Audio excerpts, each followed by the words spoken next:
Welcome to our Life Force Canada podcast. I am Karen of the Family Class, and every Monday, our members have an opportunity to join us live. If you're listening to the replay, please hit the bell, like, and subscribe button to stay updated.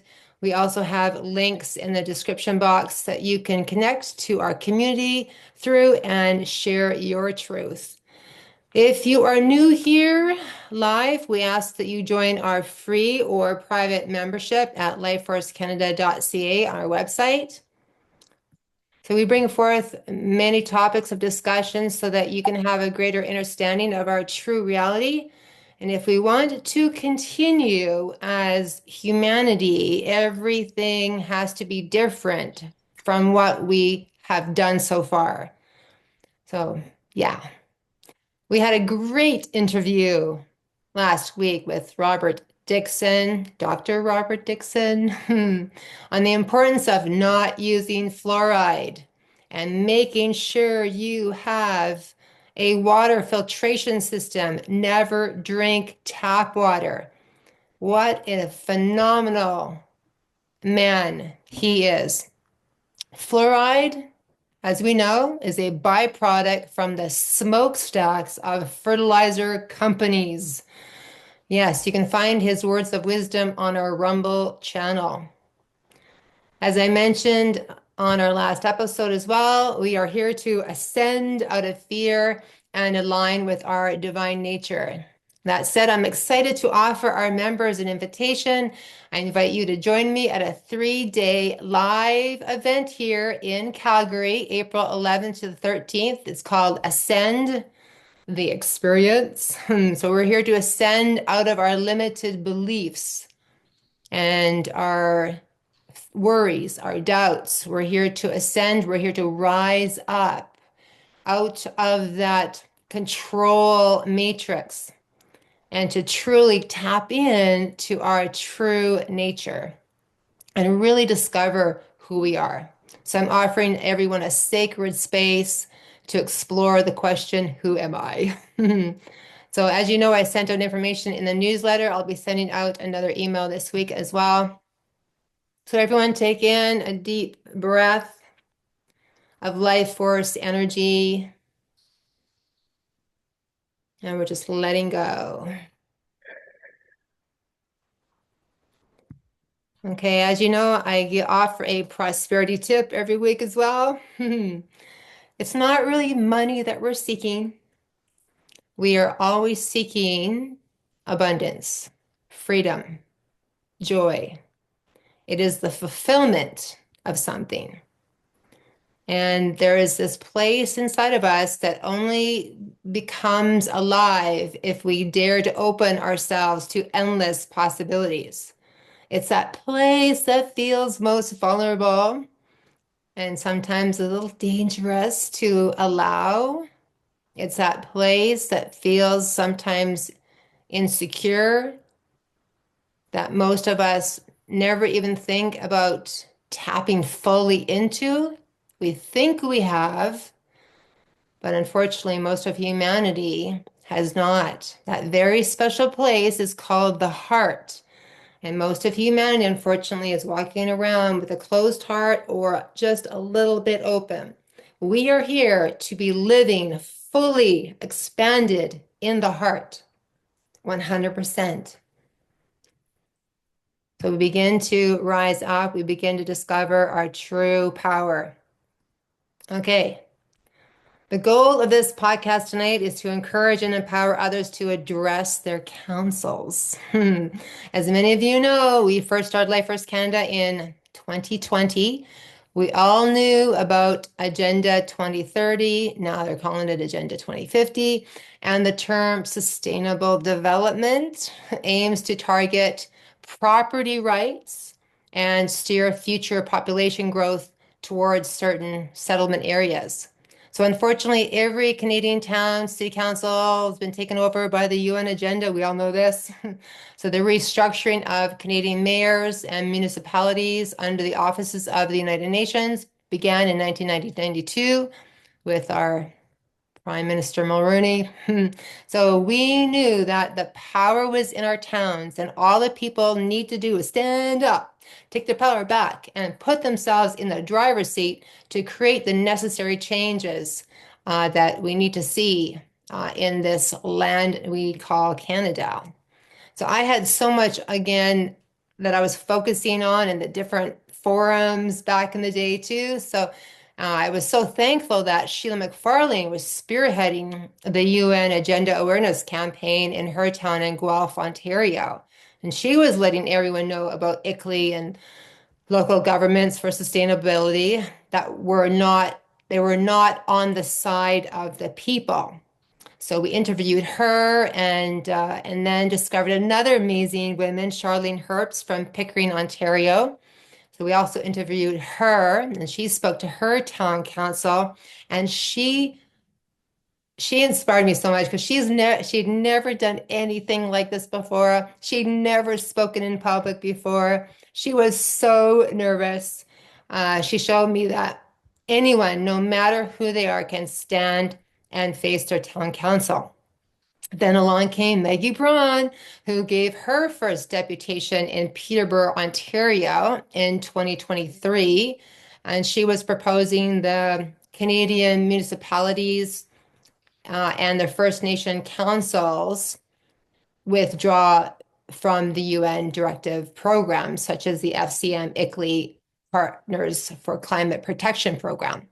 So when we know that the World Climate Declaration was signed by almost 1,900 scientists stating there's no climate emergency, we know we got to do something about it. So just for those who are unaware, the FCM is the Federation of Canadian Municipalities. So we started to see this uprise happening in Ontario and then BC. And I thought, okay, we need to do something here in Alberta. So I created the Take Back Your Town initiative. I interviewed Maggie Braun as she was creating the most valuable resources on this topic, and her website, Kickley, Kicking Out ICLEI. I just love that. She's such a brilliant woman and just so dedicated to the cause. I know Karen Hanna is going to be adding links in the chat, everyone. So thank you to Karen. So I couldn't get any traction here in Alberta at the time. And then we had our Sovereign Living Conference last September. And there, Laura Chambers stood up from her chair in the audience and she said, "We need to take back Calgary." And I saw this fire in her eyes. And right then I knew we were not going to be starting with a small town. I told her right there that she needed to meet Chris Marchuk, who was also attending the conference, and he was also fired up about taking back Calgary too. So I put together this great group who met at my place every Saturday to create and practice their deputation. Some of our group was only there as supporters, which was so great to see. I had created a deputation a few months back from a template that I got from Charlene. She had gotten that one from Sheila, her brilliance, and then I added some of Maggie's brilliance, bringing the magic together. And I had, again, so much on my plate that I decided to hand it over to Laura Chambers, as I knew she was the one to propel this forward. So today we're talking with three of our Take Back Your Town pioneers, or should I say superstars, who are leading the charge here. I think they're the ones that are assisting in kicking out the United Nations from the city of Calgary. So we've got Laura Chambers, we've got Chris Williams. Well, we all know her as Christine. And then we have Chris Marchuk join us as well. I just want to mention we also had CJ and Betsy and Beverly, Iron and Art, who also gave deputations that same day, November 18th. And you can find all of those deputations on our Life Force Canada YouTube channel.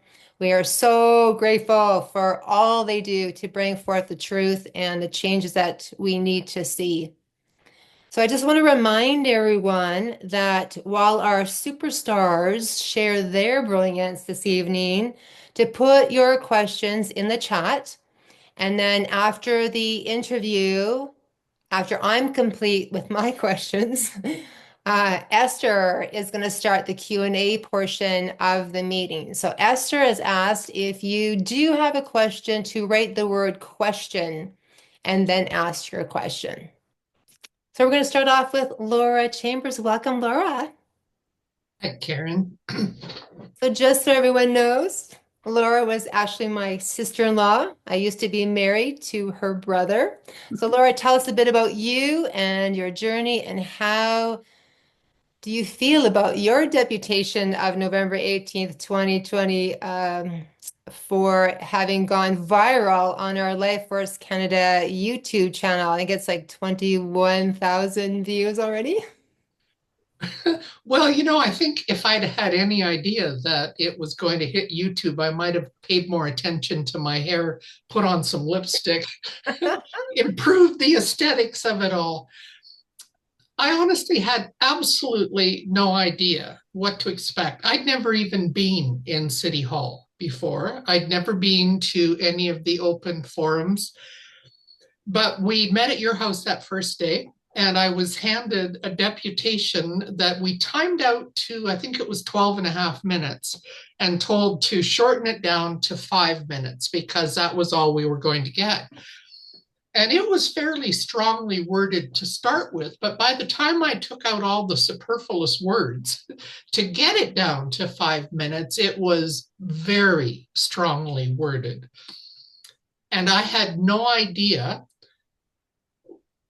what the reaction or the feedback or the outcome of it might be. I just remember being very, very nervous as I stood up to go to the microphone. And then I started to talk, the nerves went away, and I started paying attention to the mayor and her council as they were sitting in sort of a semicircle. And even as I was having to pay attention to what words were going to come out of my mouth next, I couldn't help but notice that there was only three of them that even seemed to recognize that there was somebody speaking. The rest of them were playing with their phones because their heads never came up. In retrospect, in retrospect, I should have done more of my own research before simply accepting the words that I was giving to speak, because I made a couple of mistakes. Nothing earth-shattering. But overall, I'm not even sure if I can find the words for this. That day gave my life purpose. Yes. That was the day that I think I found my stride, my purpose for the rest of my life. And the day that I recognized that if enough people do the same, we can win.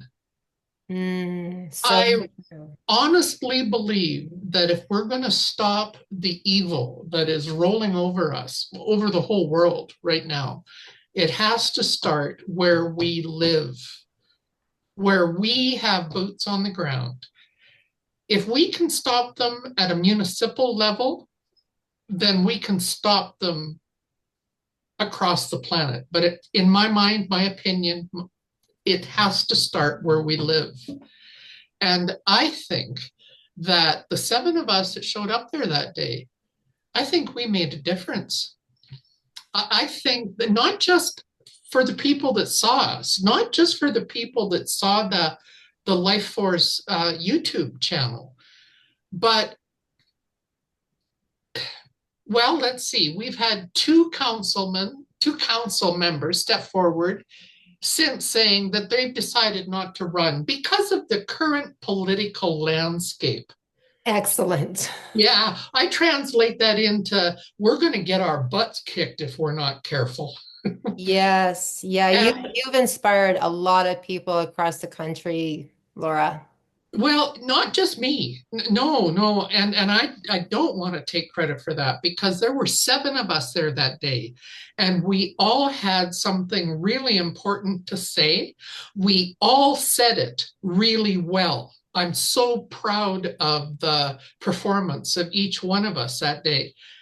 I think the only reason that I got the attention is that I told them I believe they are traitors. Mhm. And I seem to have echoed the thoughts of an awful lot of people. It's been astonishing how much attention it's got. And the next couple of weeks of my life were something like a blur. Just taking the time to answer all the comments on YouTube, I was tracked down literally by hundreds of people on Facebook that reached out to me. Are you the Laura in Calgary that told the council off? And I have been invited to do some talks at different organizations. We've done a couple of podcasts, Chris and Christina and I. It's astonishing. People know what's going on. What we need to do is galvanize everybody into action because that's the disconnect between knowing and being angry and upset about it and actually finding whatever it takes to make that first step into action. Because once you take that first step, there is no stopping.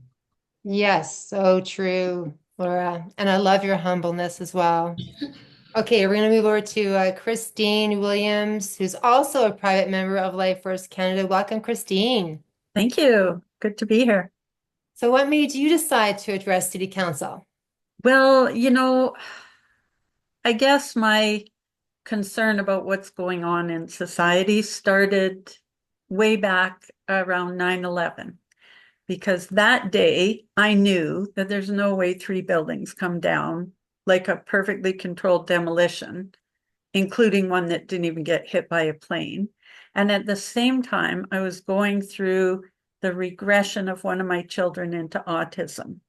And so I was looking into that as well. So I'm looking into the corruption related to the causes of autism and all this corruption related to whatever went down on 9/11, and, bills, that 1,000-page bills that got passed within a week of that. Like, how'd they write it so quickly, unless it was written ahead of time? So I knew after that that something more was coming. And I did a plant medicine retreat in 2019. And during that, I got a message that said something big is coming. It's huge. It's going to affect the whole world. And people are going to be told it's about one thing, but it's really about something else. And so I was on the alert for it. I had no idea it would look like the scamdemic, but that's what it turned out to be. And as soon as it happened, my spidey senses started to tingle, like, what's going on here? And when the toilet paper shortages happened, I thought, oh my gosh, they put that out there as a test to see if the populace was ready for the psyop. And everybody went and panicked and bought toilet paper. So they knew that was their signal to proceed with the rest of their agenda. And that's what prompted me to look at, well, what are our solutions? I came across Sheila McFarlane's POG primer, and I was looking at that. Okay, well, how does that relate to a solution? And then through Life Force Canada, I learned about Maggie Braun, and I was looking into that. And there's a woman from Calgary or Cochrane named Renee Park, and she put out a really good video showing some of the agenda and the C40 cities plan. And that's what made me decide, like, it's time for me to step forward and do something. And given that so much of what they're doing and planning is based on this false narrative of a climate emergency, I thought that's what I need to address, is there is no climate emergency, and therefore all these plans that you're trying to implement are not really about a climate emergency.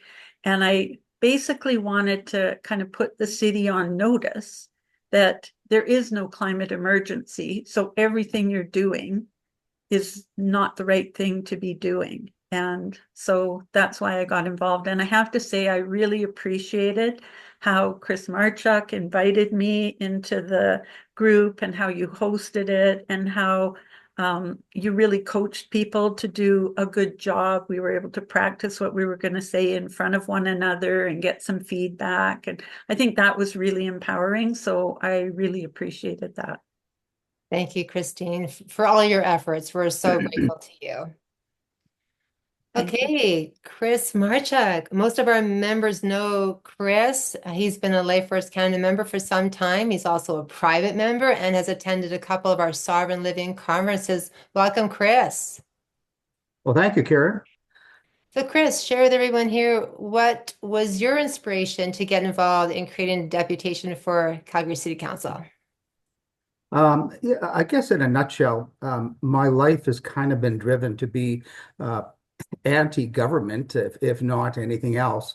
And especially in the last 9 years, when we've seen what's happened in our country, where our prime minister and others seem to be against the will of the people.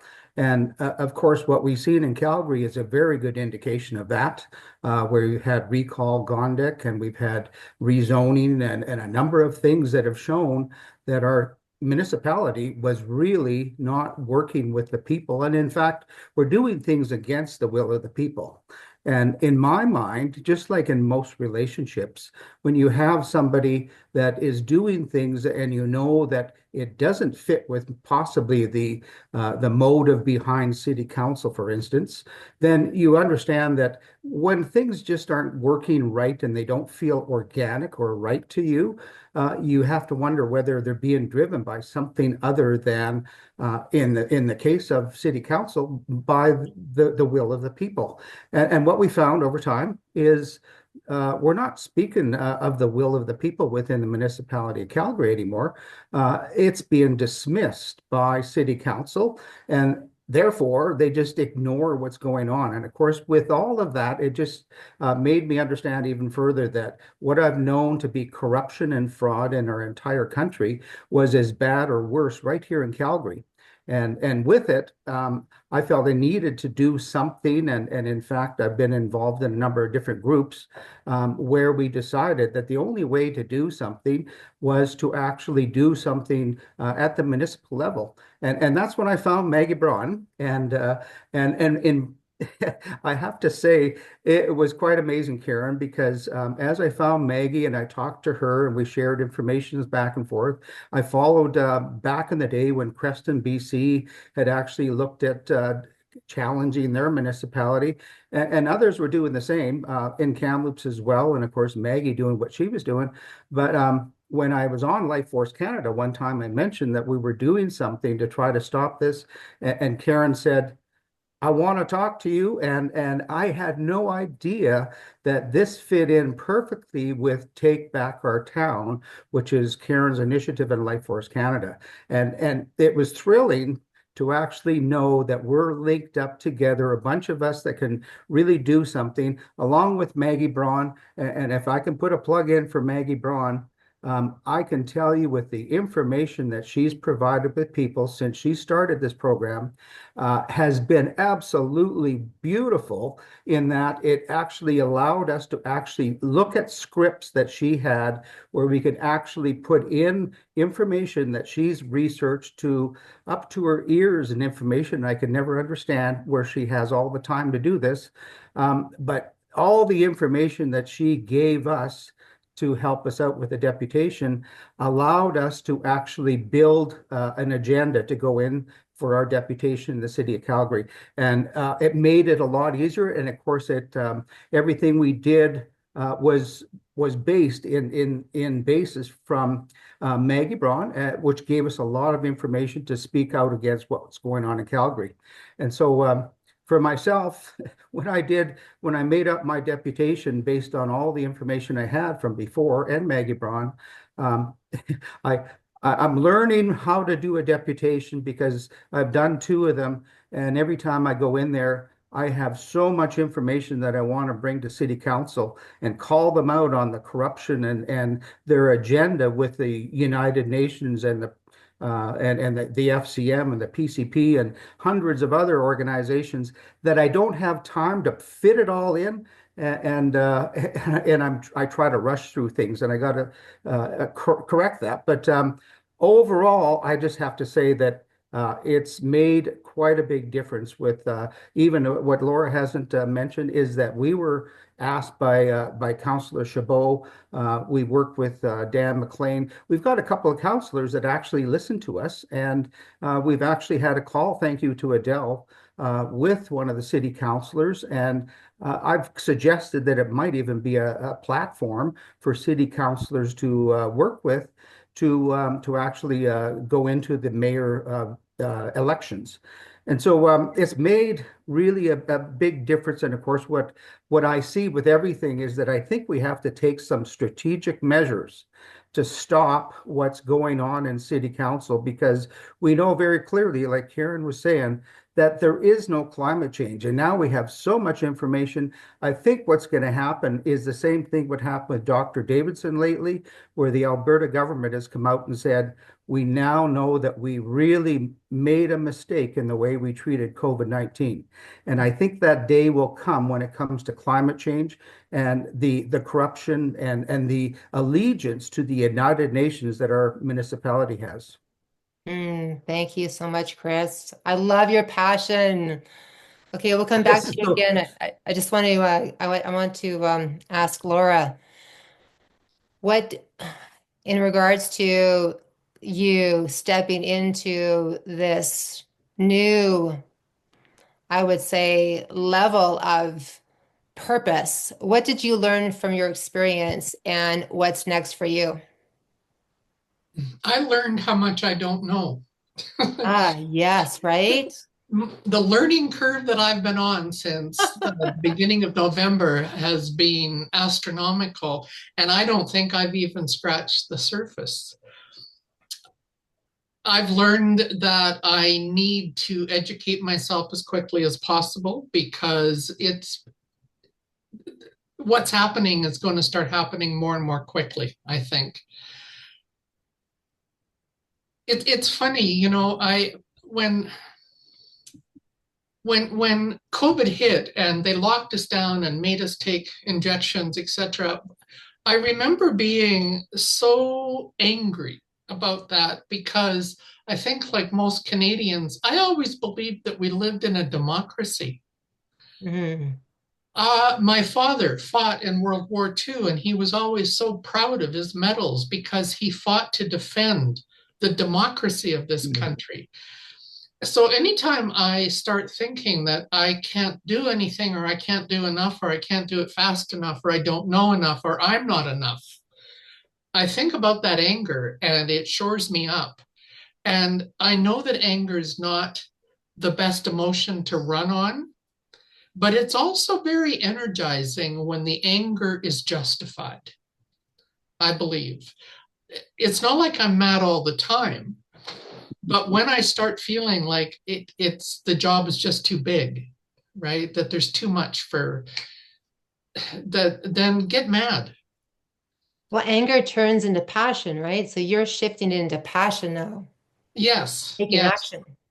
And it's been like dominoes ever since that deputation. The people that have reached out to us, we being Chris and I, we were invited to campaign school to talk to people that were thinking of running for city council through an organization here called A Better Calgary Party, and got involved in that. I've been out to UCP board meetings, and I'm thinking seriously about joining the board for my particular area.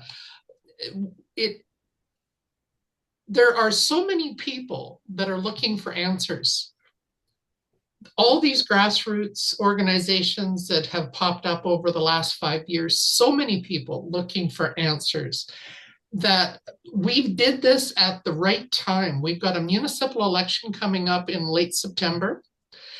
We've got two organizations in Calgary that have started vetting candidates for council and trying to find the ones that have conservative mindset, conservative values, people that don't believe in climate change, people that don't believe in the pride movement, people that don't believe children should be sexually mutilated, people that actually have some common sense, to quote Pierre. likely candidates for council, because we don't have to have all 14 of them that agree with us. We just need 8 of them. Mhm. And I think we have a really good chance of kicking Eckley out of Calgary. I really do. Yay! If we keep focused and Maggie keeps helping us, and Chris and Christine and Adele and Art and Betty and all of them, if we can keep it up, we can win this. I love that attitude. Yes. Thank you so much, Laura. Okay, Christine. So, can you share more about what the focus of your deputation was and how that experience was for you? So the focus of my deputation was this $87 billion climate action budget that the city of Calgary approved. And that's going to cost an estimated $5,500 to $6,000 per household per year for 28 years, over top of our regular municipal taxes. Now, I don't mind paying for services that the city provides, like picking up my garbage, but it's infuriating to me that the city has approved this budget based on a false premise. And, the same principles that they're following, we care about the climate, they also care about their equity and diversity stuff. And the equity stuff is totally obliterated by this extra taxes. This extra taxes makes things more unaffordable. Every price goes up when you put carbon taxes on gasoline. Not that that's a municipal thing, but it's all tied in. And so they're saying how much they care about, they don't use lower socioeconomic class, they use some new euphemism. I can't remember what the terminology is. And so they say they care about that, but all of these plans are making things less affordable for people. I just used their bus program. So they have this thing that they're going to shift. They have secured $491 million to shift some of the diesel buses to electric buses. Now, Edmonton did that, and they spent I think it's $87 million on their electric bus program, which failed within a couple of years because the buses don't work when it's really cold out. They need 2 buses to run one route because they have to charge one bus while they're running the other. And the cost of the buses is at least double what a diesel powered bus would be. So for every bus route that they switch, they're quadrupling the cost.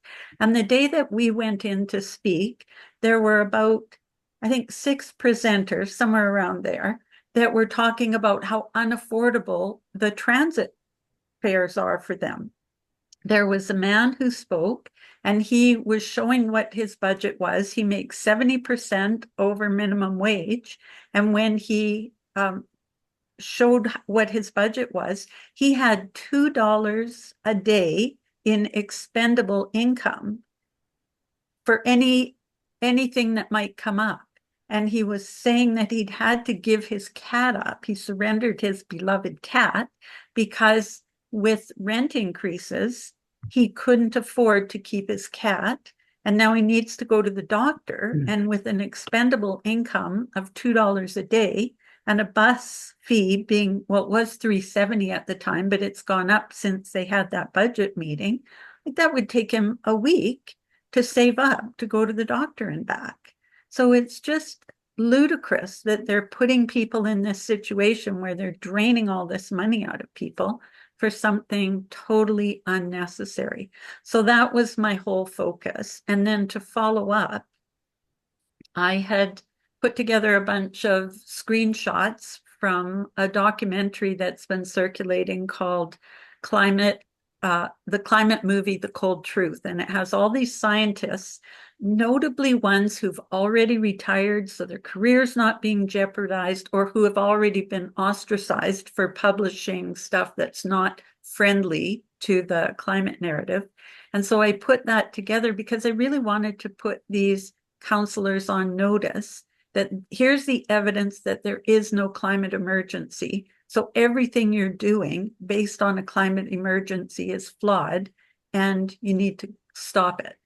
And I haven't heard anything back. I don't imagine that I will, but I've done it in a way. I sent it with a bill of lading, and I had witnesses sign it, so they observed what was sent, and they can't claim what is that, culpable deniability, or they can't. I can't think of what the term is, but they can't claim they didn't know because I've put them on notice and I've sent them this documentation. So if there's ever a Nuremberg 2.0, they can't say, oh, we didn't know about that. Right. Because I have the proof that you were informed. Thank you so much, Christine, for all your efforts. I know that another concern that you mentioned too in regards to finances, the cost breakdown that most municipalities are unaware of. I know that Karen Hanna is adding the cost breakdown PDF that we received from Maggie. Maggie's work again is so brilliant, and I so agree with you, Chris. I know that these are key concerns that many town councils and men and women of our towns really need to know. And I wasn't surprised to find out that any town or city that is signing up for the PCP program, both the FCM and the government have explicitly waived liability for any and all outcomes of the program. So no direct liability whatsoever. And not surprising, absolutely. Okay. Chris, we want to know what you concentrated on your deputation and why. Well, I have to say that when we started comparing notes at your place about what we're going to do for deputations, I looked at mine and I had about 25 minutes of information. And I passed some on to Beverly and to Aaron, where they made up their own deputations. And I concentrated on, and my deputation called them out for what I consider to be a conspiracy. And the fact that they're following a program where basically the world is supposed to understand that we're living in a time of our life where climate change is going to ruin the entire world. And if you really consider it, really what they want us to do is give up everything and whether you follow the World Economic Forum or Klaus Schwab, they want you to give up everything. And this is part of the plan. This is the global plan, which really comes down to that maybe some people don't realize is the one world order, the one world government. And this is just a different name for the whole thing. But when you look at it deeply, you find that this is all an agenda, whether it's Agenda 21, Agenda 2030, whether it's smart cities, whether it's the Federation of Canadian Municipalities, and the hundreds of others that have been created since 1994 to say that in municipalities, we will create jobs and infrastructure into your municipality. And that means that we'll give you money and we'll create this thing that make you look like a hero in your municipality, all based on a fraud and a lie. And so my deputation was really based upon it being a conspiracy. We have evidence in a number of different places. I have a report that says 1,100 experts throughout the world prove that there is no emergency, there is no crisis, and you gotta wonder how it is that all of these crises, whether they're hurricanes or things that are happening, places like Los Angeles that are destroyed, mysteriously, and how things have happened in Lahaina, and how it is our government says that it must be all about climate change, right? And so my concentration was on that alone, which is you're following a conspiracy. And of course, what we did learn is that our municipality and the councillors within our municipality go to work every day. They have an agenda that deals with their ward. They spend time at working on what they need to do for their constituents. And that's pretty much what makes up most of the day. How would they even know what has gone on since 1994, where the WHO and the UN have infiltrated our city and really have brainwashed people since 1994, incrementally starting to make people believe that there is a problem with our climate. And with it, some people don't know that it's an agenda. Some people still believe that our government is telling us the truth and that we should trust them and we should trust the media. And there's nothing that I've seen in the years past, up until 5 years ago, where I started to see that, wow, the government and what's going on just can't be trusted anymore. And our municipalities, what I see is what we need to do is educate them. And Maggie talks about this. She's got an actual agenda to do it. And having found out that we know that a lot of our municipality don't even know what's going on, except for a few, the only way strategically that I can think is to take Maggie's advice and say, we need to start by educating our city council, because a lot of them are just following along, not knowing what they're doing. And once we educate them, likely we'll get more on our side and say, we've made a big mistake. Chris, well said. Thank you so much for all that you're doing. And, as we move forward, it's going to be so important to, no matter what, no matter what we're faced with, to be able to stand and face the storm. I have been having these episodes every Monday since 2020, and this is the first one ever that we've had so many trolls that we've had to delete and remove from the podcast here. So obviously, we've hit a nerve. We're on a topic that is very important and needs to be heard. So thank you for everyone being here. Okay. I am just having to pivot over here because I had some things I needed to take care of in the chat. Okay, so Chris, what are further actions? Like, what other actions are you planning? So in general, just because we know that in fact our municipality doesn't really understand, other than a couple of them, what is really going on behind the scenes with Mayor Gondek. And for those that don't understand, a lot of what happens through the World Economic Forum and through ICLEI and through all these globalist organizations, they all go through the CAO of our city. And he's pretty much the link between these nasty globalists and our city council that they follow. And I think the next things that we need to do is find times, and I have to compliment Dan McLean for being the one that got us into the deputations and suggested that we do this through the budgeting process. And I think that if we could incrementally just give councillors and even the mayor information that allows them to understand that they haven't really been paying attention to what's really going on in the world. They've been paying attention to what they're being told by these globalists and by the United Nations and all these people that want you to believe that the world is going to come to an end if we don't lock ourselves in our houses and we don't spend $87 billion in Alberta or in Calgary to change everything in our house to follow along with the plan.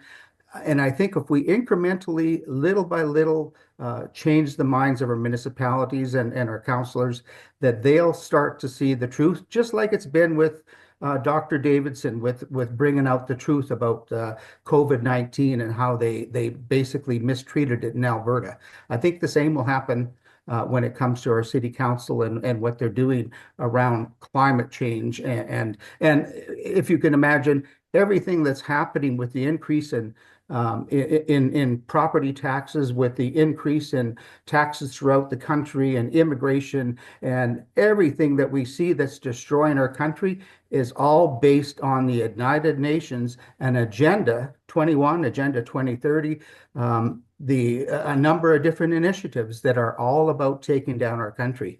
And we can take it back, and just by educating councillors. Thank you, Chris. Okay, Maggie, Braun, you're here. I'm here. I am just taking it all in. This is so inspiring. Thank you, Karen and Chris and Laura and Christina and everyone. I recognize a lot of names in the chat. So thank you for pulling this all together. And it's amazing to see the organization that's taking place in Calgary. And we have true local patriots and leaders all across the country. And I'm really enjoyed listening tonight. Happy to answer any questions. Well, Maggie, when I interviewed you, you were such an inspiration, and I knew that you were going to light a fire under so many people here in Calgary, well, in Alberta. And so, yeah, you were definitely a huge part of making it happen here. So, thank you for all you're doing. And I'm so sorry, I actually missed seeing you when you were in Calgary. I Yes, yeah, I know we text on the phone, but I know next time, I know you're going to be back in Calgary eventually. And I do actually want to have you. I told Laura and Christine and Chris that I definitely want to interview you again this spring. But if you can just share, give us some updates. The website, I've been working on that. When I was in Alberta, we came across the letter from the county of Stettler and then afterwards the county of Wheatland. So both Alberta municipalities that had pulled out from the FCM, and Wheatland County went first, and they cited that the FCM no longer was offering, I'm paraphrasing, offering programs that represent the needs of rural communities. And they called for a unified stance from rural municipalities to withdraw, essentially. And they put it in polite language, as they always do. And then they CC'd all the rural municipalities, associations in every province. So from those two examples, I've created an advocacy package, pulled together the main reasons why rural municipalities and small towns really should look at withdrawing from the FCM. Wrote some reports on that and put together a package on the website, which I posted in the chat. So, you know, I really think that the small towns and rural communities, the councils there, they probably already know that something is off with the FCM. And I really think that when people go and they start sharing that information with those councils, there's 4,000 of them signed up across the country. So there's quite a lot. But I think once they start getting that information in front of them and they see that there's public support to withdraw, that's all they're going to need to push quite a lot of them out of the FCM. And so that's it. That would be a big win. And I think that, we're on the side of truth here. When I listened tonight to everyone talk, I had some thoughts, where if we can view the local council as the battleground, right? This is where the rubber meets the road. This is where the agenda is being downloaded and implemented. And up until now, they've been getting away with that with very little public pushback. But now we're on to them. We've clued into the fact that everything Agenda 21 related is being done voluntarily by the local council adopting it because they're getting these recommendations through reports, and nobody's there with a counter report to say no, and here's why, and here's our recommendations, and to turn it the other way.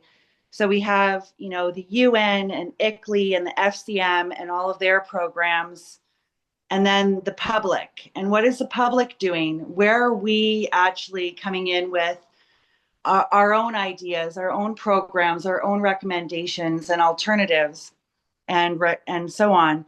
And so we have this global agenda coming into the local council and just laying it down on the table and there's nothing there to push back on it. So we need to make sure our reports are coming into them and they're getting that information.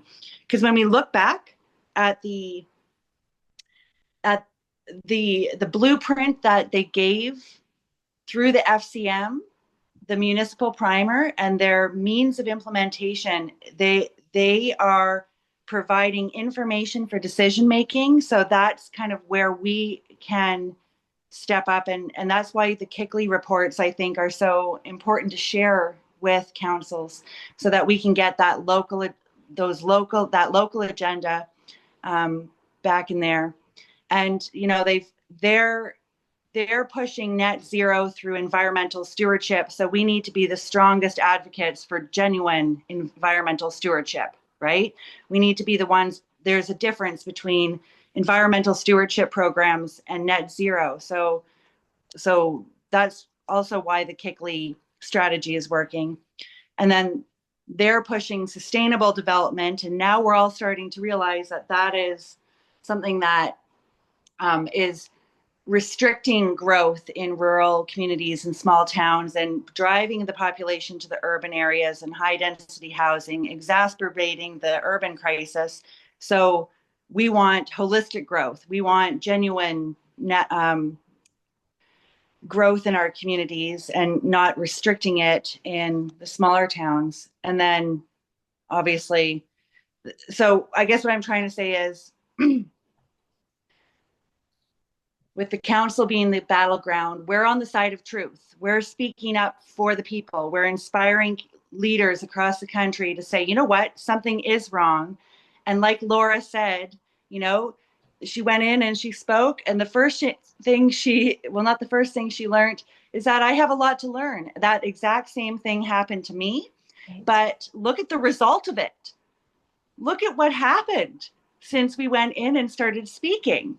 Right? So all of our communities need somebody to go in and say something, even if you're not exactly sure, and trust that we are on the side of what is right and watch the results unfold, because I think all of us are doing this for the right reasons. And if you're doing it for the right reasons, and if you're speaking up for your community, then we will succeed. And I think we are seeing amazing success, because here we are standing on the side of truth.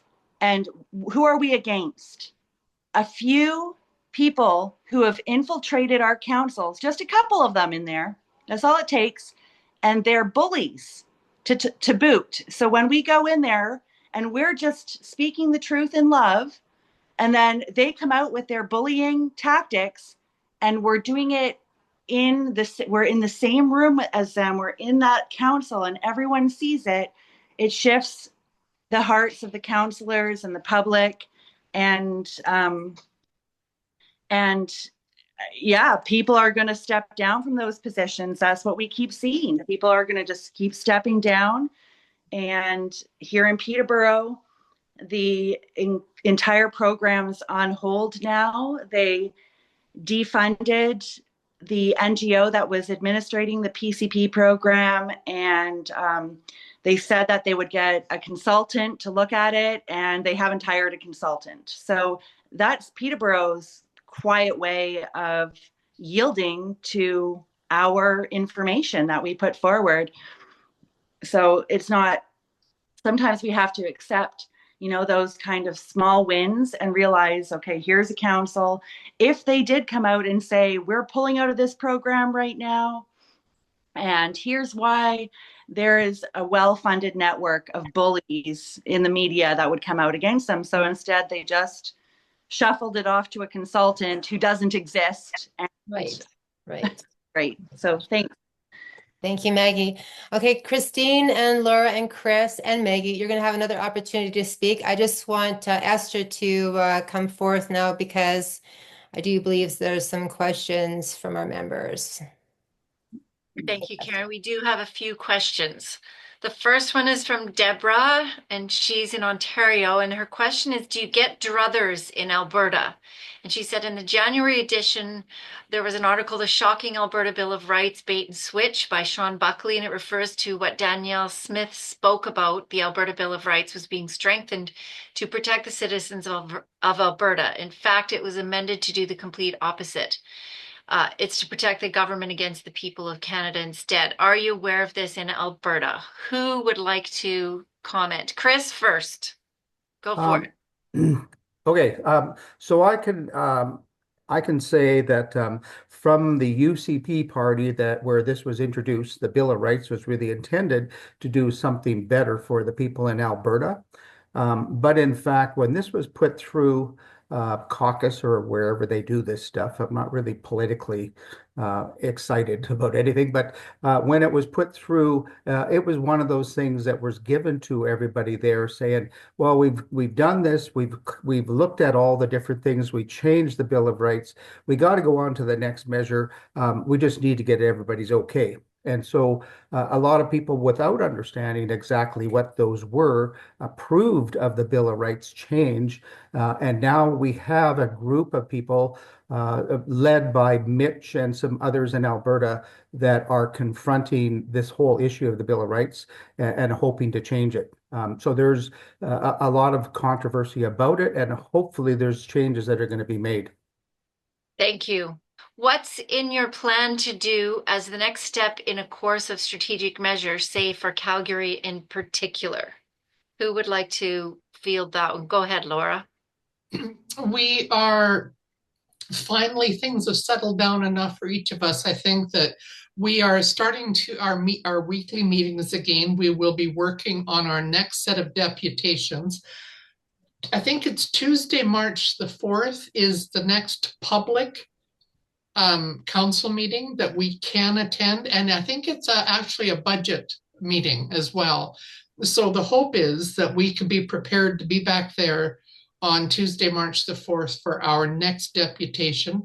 My plan personally, I am in the middle of trying to find the information that I need to present to the councillors, not the mayor, I don't care about her, but the council, what this is costing us, because I'm pretty sure they have maybe an idea from 30,000 feet, but they really don't know the dollars and cents that are being spent, not just on climate change, but DEI as well. So I think if that answers the question, otherwise we have two more people here that can jump in. That's great. And there's a follow-up. So if a town is still sleeping and they have no idea, where would you suggest, one of you, where would you suggest that somebody start with an action? The same place we started, which was with a blank slate, and we put our heads together and we found the courage to go in and do it. Like Maggie said a little while ago, don't worry about getting it wrong. Do the best you can, but show up and let that sleeping town council know that you're on to them. Thank you, Laura. And I saw in the chat, I think it might have been Christine, or maybe it was you, Laura, who put in earlier that you would be willing to help somebody too. All they have to do is reach out and you'll share your documents, everything. I'm pretty sure I can speak for the rest of the group. We are happy to share information. And in my case, if it's at all possible, I would even be willing to travel to some small Alberta town and show up with them. Go ahead, Chris. And I could just say that really what inspired us, and us, I mean me, maybe everybody, I don't know, but really the inspiration was a lot based on information that Maggie Braun has brought forward. And anybody that wants to join Kickley or Gather 2030 with Maggie Braun, there's a ton of inspiration about how you can get into doing something in your municipality. And of course, as it was with Laura and some of us that went into city council to do our deputation, when Laura found out what was going on, she was really angry. And when she called out our city council and said, you know what, you better be prepared for some legal action against you, including we may charge you with treason. That really got a lot of attention. And a lot of it is a little bit different than the way that I have to appreciate Maggie, who is a lot more diplomatic. But even she said, sometimes you just can't be just calm about some of this stuff. And I think what Laura did was absolutely amazing. And I think anybody that really wants to do something in their community, really check in with Maggie, check in with her program with Kickley and with Gather 2030, and that'll get you everywhere you need to go. And hopefully you won't get really mad, but calm yourself down when you understand the truth. Thank you, Chris and Laura. And about 6 minutes ago at 6:55, Karen, or 6 minutes ago, because we're all in different time zones, Karen of the Hanna family put a number of resources. So that's great. And if the speakers this evening do wish to put your contact information in the chat, please feel free to do so. Sibylla asks where to find the documentary against climate change. Do you have recommendations? Christine? I posted the link to it in the chat. Great, thank And you. I also posted the PDF that I created of screenshots of graphs and climate data also in the chat. And if I can circle back to the previous question about next steps, when I do my next deputation, I didn't have all that document done, but my next deputation is going to be a PowerPoint with that evidence. I have sent it to each councillor and the mayor and the CAO and the COO, but I want it on the public record. So if I do a PowerPoint during one of their budget meetings, then it's on the public record. And I think that's important.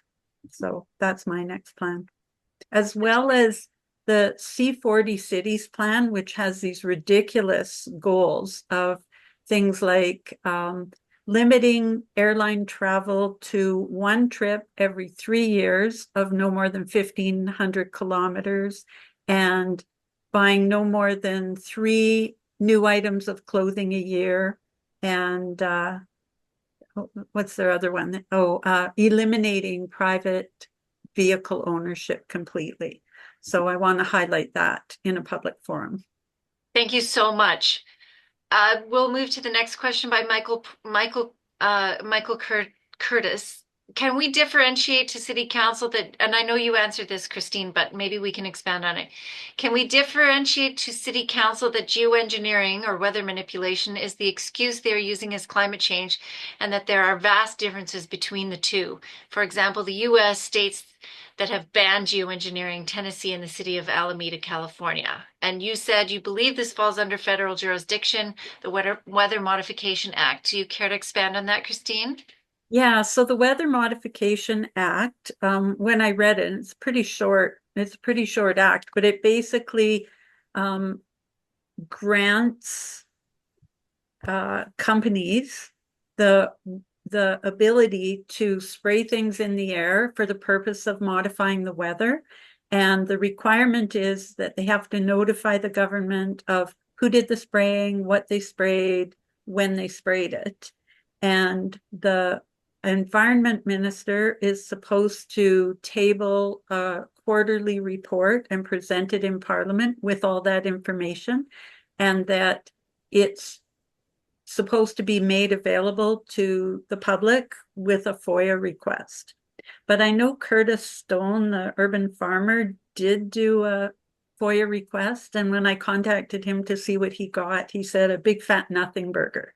So I don't know if they're even presenting it in Parliament quarterly like they're supposed to, but I think bombarding the government with FOIA requests and demanding that information and holding them accountable to the act would be the way to get that information. And then take that on locally for whoever is in your local area spraying. In Power Movement with Cal Washington does have a geoengineering NOL that's been released for Canada. And I think it's a good idea to start engaging in that process as well. Thank you. And you mentioned FOIA requests. I think, is that freedom of information? Yeah. Great. Thank you. And this may have been answered, forgive me. There was a lot going on in the background. Laura asks about the PCP program. Can someone just expand a little bit about what that is? That's the Partner for Climate Protection. It's all part of the UN initiative and Agenda 2030. Thank you very much. And Christine asked a question specifically for Maggie. If you can come off mute, Maggie. And she says, you may have read it, but I'll read it out loud for the recording. One big hurdle we're facing is that people are believing the climate emergency narrative. A friend was door knocking for the UCP, and she told me that 80% of people, when asked what they are concerned about, stated the climate. How do we educate the people at the same time as we educate council? Okay, well, I guess it's tricky in that context because when you're door knocking, you want to kind of just quickly move on and find and gather as many people as possible that are on your side and get them on board. But generally, when it comes to the climate narrative, what I've been doing in councils is looking at how much CO2 emissions we actually put out. And doing a breakdown on that. So for each community or each province, or if we look at Canada in general, we can find, okay, CO2 is 0.04% of the Earth's atmosphere. Humans are responsible for about 4% of that. The rest is all natural sources because CO2 is not a pollutant. And then we basically do the breakdown and find that Canada is responsible for very little CO2 in the atmosphere. And when we look at each municipality and the residents' population, we find that there's many, many more zeros after that zero. So sometimes just doing the basic math will help. Also, I like to point out that where the Earth has always fluctuated between glacial and interglacial periods, and we just came out of a little ice age and are in an interglacial period. And every interglacial period has always been at least 1 to 2 degrees warmer than it is today. So the whole Paris Accord, that's the whole purpose of the Paris Accord, is limiting it.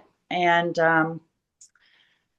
so anyway, so the natural variability is something people usually can get their head around. And then I like to point out too that in Canada, for instance, we're a natural carbon sink. So I think 89% of our atmosphere or of our land is completely uninhabited. And in the Kickley reports to oppose the PCP program, the net zero program, we're doing a breakdown. So we're showing our elected representatives and the public what our emissions are per capita. And I have a background in ecosystem management, so I'm doing the calculations to show, we have this many hectares of forest, this many hectares of peatland, wetland, agriculture land. Each absorbs a certain amount of CO2. And at the end of the day, each and every province is absorbing at least 4 times more CO2 or way more than we put out. So all the net zero programs don't make sense here and are very costly.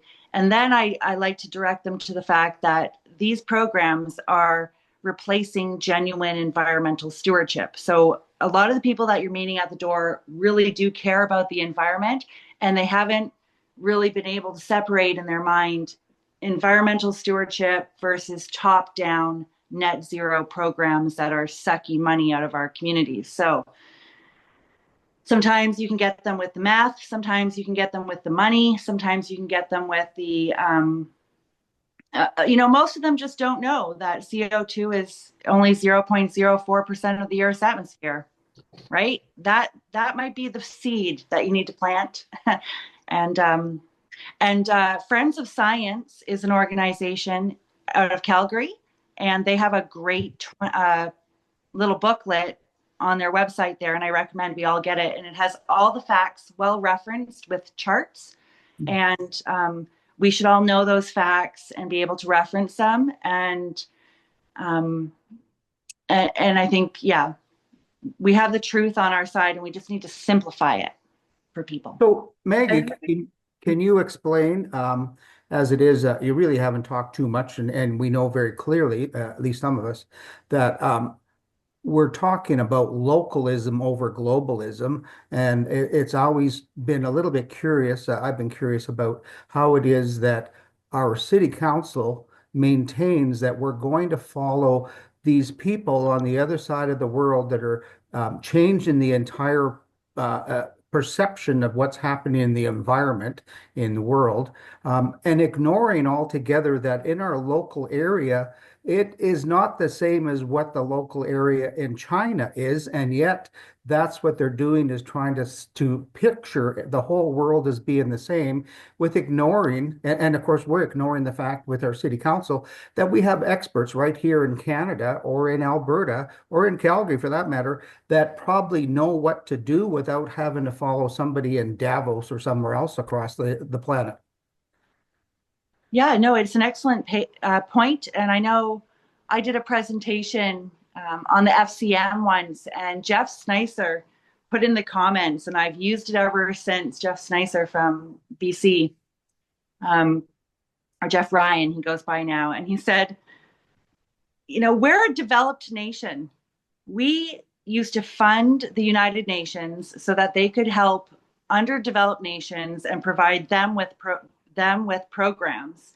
And here they are now coming back to Canada and telling us, Canadians, with professionals in all of our communities, how to run our towns and how to do environmental programs. It just doesn't make sense, right? So these UN directive programs should really, when true environmentalists from across Canada, and I think we're all naturally born environmentally minded, if once everyone starts catching on to what they've done and how they're actually sidelining us out of our local environmental programs and replacing it with a Ponzi scheme, essentially. And I know that because I used to run the community gardens out in northern BC, and we would have a hard time just getting $5,000 from the local council.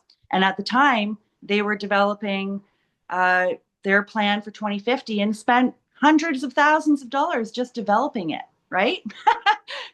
And anyway, so I don't know if that helps answer, but just to validate what you're saying, we're a developed country, and we don't need the United Nations to tell us anything at all, or the WEF or anyone. So, And it seems like every and level. every and everything that they have planned always comes at a cost, right? And I know in Calgary, in 3 years, they plan on $256 million towards at least one little piece of climate change. And of course, there is no need to have costs and an $87 billion budget from our mayor, that and just so if nobody really knows or understands, lately our mayor came up with the idea, whether it's through council or other, that we could, or the city council and our mayor could provide loans to people within Calgary to be able to pay for the climate change and the changes that you need to make in your house to support this. And of course, if that means loans towards the $87 billion, that's a lot of money each to follow a plan that is probably needless. We don't need to be doing this stuff. Thank you, Chris. Esther, do you have any more questions left? We are done. Thank you. Okay, excellent. Laura, we'll start with you. Any last brilliant words? No, I don't. I think the group that's here this evening, anything I had to say, I'd be preaching to the choir. This is a group of people that know that it's going to take some work, but I did put my email address in chat for anybody that wants to contact me. Please do. I am happy to share anything I know, and compared to the rest of the group, that's not a lot, but I'm happy to share what I have. Thank you, Laura, for everything that you're doing. And yes, you have definitely stepped into your sole purpose. Thank you. Christine. So for me, I see it as two things that are really important. One is for sure to address the council, and I'm so appreciative of all the information that Maggie has supplied to help facilitate that. And then the other is to educate the public, because we all saw what happened with COVID. You know, the facts were out there about what that jab could do, but everyone was so brainwashed and buying into the COVID narrative that they couldn't even see it. So that's another thing that I think is going to be an important initiative, is how are we going to get this information, like what Maggie has just iterated. And even the idea that when Alberta was like a lush tropical place with dinosaurs, CO2 levels, whereas right now they're 420 parts per million approximately, they were 5,000 to 7,000 parts per million, and life was flourishing on Earth. So it's like, how do we dispel this fear and climate brainwashing that everybody has bought into? And I think that's going to be a big initiative that our group is going to need to be working on. Brilliant, Christine. Thank you so much for all you do. And I know that you're a big part of the Empower movement too with Cal Washington. Thank you. Chris.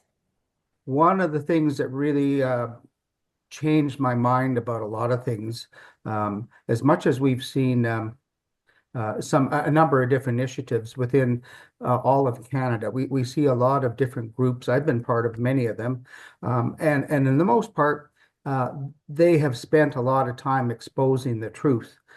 But unfortunately, none of them have a solution. And I think what we're doing is creating a solution. We all know that there's real big problems. And when I talked to my MLA, or he talked to a bunch of us one time, when we had a problem with a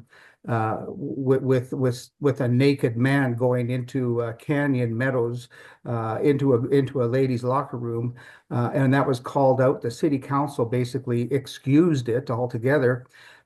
We started to, as our MLA said, did anybody say anything to me? Because he says, when I go into council, I'm asked about how are things in your constituency. And if you haven't said anything to me, like any issues you might have with the things you see, then as far as I'm concerned, I have nothing to report to the government of Alberta. And therefore, the only way to make things happen, and of course, we have a lot of lobbyists that want to believe that we're in an extreme part of our history, and that the world's going to burn up and change, we're all going to die, or whatever. And it's people that speak out to their municipalities against the things that are going on, where MLAs can actually go in and say, the people believe this. And I think it's most important that we actually get involved in as much as I don't like politics myself. I think it's important at this point in our life, if nowhere else in our life, get involved in doing something, whether it's politics or just standing up. There's never been a time possibly in our lifetime that we do this. And the only way to make change is to talk to an MLA, or to go in and talk to city council, do a deputation, and actually stand up and actually do something instead of just complaining about it. And I think we change the whole narrative. We get back our freedoms and we get back our lives the sooner we do that. Yes, Chris. No more complaining. Take action. Yeah. Thank you. Maggie, Braun, final words for our episode today. Oh, well, just thank you for letting me share. I always seem to have a lot to say. Yeah, I think a lot of us are very freedom minded, right? So to get involved in something that seems political almost seems against our nature. So that's something we might be struggling with. And I guess I'll leave you with a little assignment to look up the definition of a politician, and then look up the definition of a statesperson, or statesman, stateswoman. And I think I think when we talk about our life purpose, I had the same feeling before speaking to Peterborough Council as Laura did, where I had been off my life purpose in a different chapter for several years while my kids were were younger and homeschooling them. And then as they got older, I think a lot of us women will find ourselves like, what was I really passionate about before I had kids?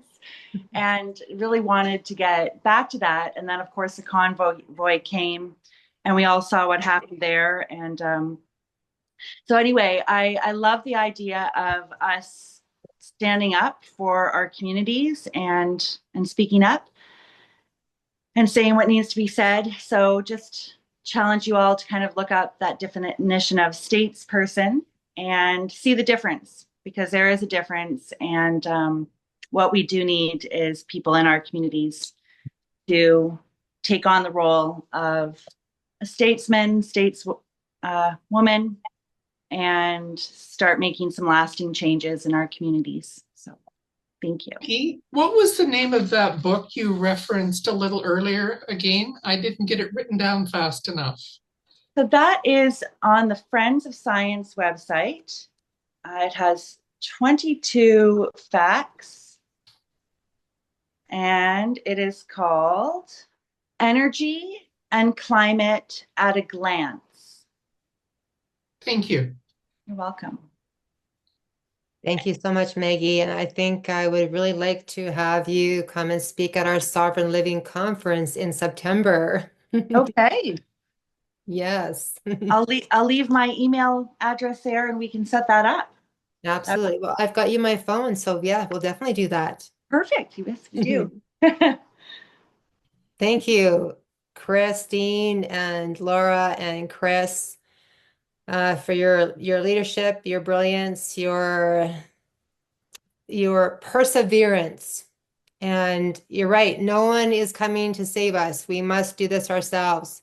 And the power of the people is in the town, the city. It only takes breaking through to a few council members, as a few of you mentioned, to get that ball rolling. So yeah, this is very, very important. Again, everyone, thank you for being here. Do not underestimate the power of your voice and your ability to make a difference. Thank you, Esther, for your brilliance tonight as well, and everyone asking incredible questions. We are here to support you every week. And also, just to let you know, whoever is members in Life First Canada, they know this. But if you're new here, we also have, when you become a free member or a private member, we have a Telegram group. And within that Telegram group is the topic, Take Back Your Town. So in that topic, people are there asking questions. Karen Hanna is going to be uploading all of the PDFs, everything that was shared tonight. She's going to be putting into that Take Back Your Town topic as well. So join us and get into that group, because it's going to be really, really important moving forward that we all collectively can share information together in Telegram. Together we rise, everyone. And before we go, I'm just going to move into gallery. Now, how we celebrate our speakers is, because if we were live at an event, we would be clapping for you. But since we're not at a live event, we shake our hands and we celebrate you. Thank you, Laura. Thank you, Christine. Thank you, Chris. Thank you, Maggie.